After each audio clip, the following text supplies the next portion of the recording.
same show that played Central Park. A campy, hiss-the-villain version of the unfinished novel by Charles Dickens as performed in a Victorian music hall.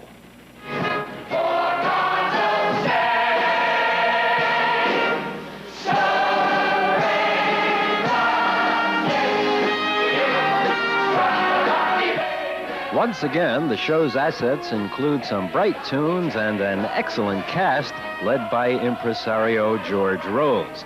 And once again, the first act goes on and on and on, setting up the disappearance and apparent murder of Drood. In Act 2, the fun increases markedly when the audience votes on the killer of Drood, played by Betty Buckley. The suspects include his perverted uncle, Howard McGillen, his possibly innocent fiancée, Patty Cohenauer, and an old hooker who runs an opium den, Cleo Lane. And all are fine.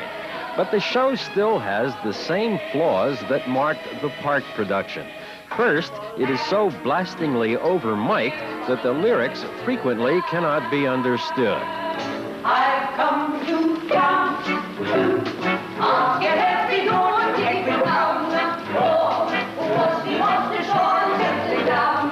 Here's stepping up the shore, preparing on a briny beach. I'm sorry, but those lyrics just sound like mush to me. Secondly, and this is the keystone, the show is simply not very funny.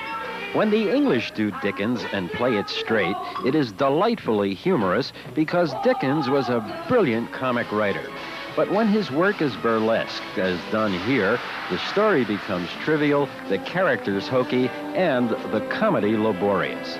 And given the show's assets, I'm afraid that is the bottom line of the efforts here by writer-composer Rupert Holmes and director Wilfrid Leach. Overall, on a balmy summer's eve in Central Park with a few cold ones nearby and free admission, The Mystery of Edwin Drood was easier to take. But now, at $45 a ticket on a harsh night in December, now is the winner of our discontent. This is Stewart Klein.